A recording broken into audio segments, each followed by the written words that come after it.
Welcome back, or welcome to another Nain's Shorts with me, El Guzman. And guess what? My producer, director, editor, I don't know if the list goes on, but he's alive. He got out of the hospital. He's doing, yeah, he's alive. We'll leave it at that. I'll let you check in on him on your own. But welcome back to the show. I know we've been gone for a little bit, and but the training continued despite all the issues that have come up. And recently we had a class where we really started delving into, okay, what do I train once I leave class? We're very strong proponents of the idea that when you come to class, you're there to learn. You're there to learn something new, and then you do all your training at home. I believe Danny was the first one to say that to me, and we try to stick to that as best as we possibly can. We want the students, whenever they come into class, to learn something new, something that will progress everything that they have, so then they can go home and train what they feel they need or what they took away from that particular class. Now, I've heard it many times before, practice makes perfect. But then people started saying, well, no, because if you practice it wrong, then you're perfectly wrong. So perfect practice makes perfect. Then to that I ask, well, what is perfect? If there is no such thing as perfection, then can you really say that there is perfect practice? So I really started thinking about what could that actually mean, and what is that idea that can be more actionable if we understand it to mean something different other than perfection that we know doesn't exist. So started really thinking about, okay, when you learn any one aspect at the beginning of any class or school, anything physical, you learn the very basic movements, right? You learn the basic movements, and you can either perfect them to death, where you're doing hundreds of them, thousands of them at a time, and get really good at them, but stationary in that one position. But when if you're training for fighting, it's going to be moving, so then you have to learn how to move. So you learn footwork and all these other aspects, all these other skill sets that you develop, whatever your art is. In the Bladed Mind, we don't really have a criteria, we don't have a whole class system, but we have very basic movements, and we spend less time perfecting them and more time understanding what they're used for or how they can be used. And then as the students take that home, then they train what it is that they remember. And it's a matter of then the focus of the training. Even though you're doing the same moves over and over again, you change the focus of what you're trying to work on in that particular instance, and it changes how you understand what it is that you do. If you just mindlessly go and do the same thing over and over again, and before anyone says, well, that's what you're supposed to do, yes and no, in a way. Because I did it. For the first 3 years of my training, I went home and I did the same moves for hundreds and hundreds of times, and I hit the tree. I never really moved. I was right there in that spot, and I got really good at doing this. But that was it. It didn't progress anything beyond that because I wasn't really paying attention to the lessons that went along with it, what I should be focusing on when I did these movements. I wasn't focusing on the rest of my mechanics. I was just focusing on making contact with that thing in front of me. But you can only do that so many times, repeat the same process over and over again, and get nowhere. So the focus of what it is that you're doing and why you're doing it changes, so you can deepen an understanding of what it is that you're doing, because eventually this one movement is tagged along with another movement and tagged along with another movement, and all of a sudden you're doing an exercise where now you're using both hands, you're using the sticks, you're using footwork, you're utilizing all the little components of the basics. and you're putting them together, you're stringing them together into one thing. And then you change the dynamics of what's happening.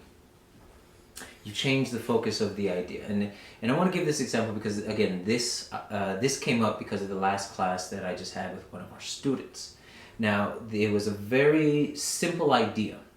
And the idea was attack the non-weapon hand.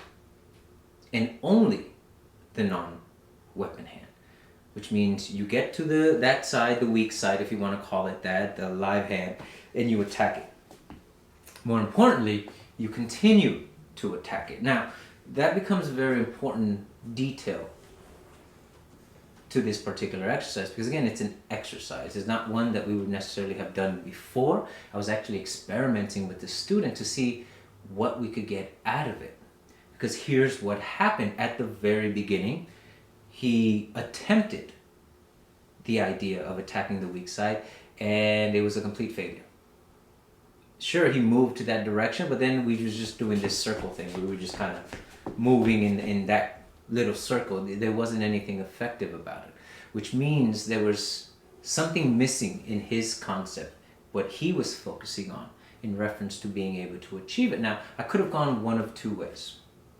I could have gone in the direction of saying, well, no, that's wrong. Keep trying, and trying to beat a dead horse and say, this is how you have to do it, this is how you have to do it, and then giving them specific instructions. Okay, you need to step here, and you need to attack with this, and then you need to use your empty hand, and then you need to step again, and then you need to hit the leg. I could give him the specific instructions to do that, but then he would only be able to do it in that one way. The purpose of this particular exercise was to see where his head was at with all the other lessons that he's had up till now. Can he draw back? Can he put them together to achieve this one idea? Because ultimately that's what we do. No different than walking. When you learn how to walk as a baby, there's step by step that you go. You learn how to stand up, keep your balance, you learn how to move your feet one at a time. Eventually you're trying to run before you can walk, so you fall down, you slow down. You repeat the process until you develop the ability, all the little bits that go with it. But eventually you get to a point where you just want to go somewhere. I just want to walk into the kitchen. Well, whether you're sitting or standing, you don't stop to think, okay, I need to first step with my left foot, heel first, then my toes, then I need to lift with my left. You don't do any of that. No one does. You accomplish the task, but it requires all these other moving parts in order to achieve it. Same thing with fighting. Same thing with most martial arts. We learn the basic movements and then we put them together into a singular use, into a singular focus. And what happened was actually pretty cool because, like I said, I could have just gone and given him the specific instructions on how to accomplish it, and then maybe he would or wouldn't have gotten it. I could have gone the other way and said, okay, well, he's not getting it. Let's work on whatever it is that he is thinking about, and let that be the class. In which case, what use am I as an instructor? Just go do your own thing and figure it out. So I did a mixture of both. I took into account what he was seeing by literally asking him, what do you see? What do you understand? What do you think the hang-up was? And I looked at his performance on what he did physically or didn't do physically. And then I took the time to understand where I wanted him to be. Literally, I just wanted him to be able to attack my weak side and keep me there and not let me get out, not let me do anything else. So we went away from that exercise and we did just nothing but a simple ranging exercise. And it wasn't a matter of understanding long, medium, and short. No, it was just very simple. Here we are at this distance. No matter what I do, maintain this distance between us. So we started playing. We started doing something that really we've done many, many times before, but again, wasn't the purpose. I gave him the parameters. But even still, we started swinging sticks. And he was getting away. I was moving back. He wasn't doing what I was asking him to do. So then we started asking why. Why aren't you doing that? That's not what I asked you to do. Why are you doing these other things? And then he started to say, well, in his mind, his focus was to hit the hand. And then after being able to hit the hand, to hit the leg or hit another body part. And I said, okay, that's all good. That's all the other lessons that we've had before. But that wasn't what we're trying to do at this point. So I had to change his focus of what he was trying to accomplish, or more importantly, change his understanding of what he should be focusing on based on what we were trying to do later on. Because again, the ranging part of it is only one aspect needed to achieve the initial goal. Okay, so we started breaking down the components, things that he may have already known how to do, lessons that he already had but may not have fully understood or wasn't utilizing to the best of their abilities to achieve this one goal, all the individual pieces. So we went to ranging. Then we went to the idea of being afraid of a stick because, dude, it's a stick flying in your face. That's scary. But we've given them a lesson before where there is no stick. What drives the stick? The hand. So what do you hit? Hitting the hand. He even said so himself that that's what he was focusing on when we were doing the ranging part of the exercise. But again, at that time, that wasn't the focus. Now the focus is, okay, hitting the hand. So what do? I move my stick, he hits my hand, he has good focus, does third eye principle, all that, wonderful. Cool. Then I take the stick away. We're doing a stick exercise, but then I take the stick away. Why? Because I want to change the focus from the stick to the hand and the hand only. So I threw a punch at him. I didn't tell him what to do. I just said, here's a punch. And he parried and he did what he did and he moved on to a punch. And I said, okay, now you're afraid of the stick, but we tell you that not to focus on the stick, focus on the hand. Then I take the stick away and I throw a punch and the hand is nothing. It's just an obstacle, something in your way to keep you from your target, which we had just spent the previous exercise making sure you stayed within range to be able to hit that target regardless of what is flying in front of you.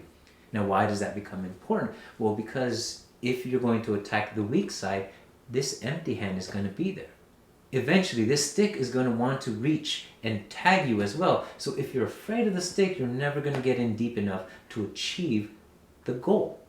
Your purpose is going to be skewed because you're so afraid of this that you're not going to be able to accomplish your task. So we got rid of that. All of a sudden, this arm, which is what's swinging the stick anyways, is nothing more than an obstacle.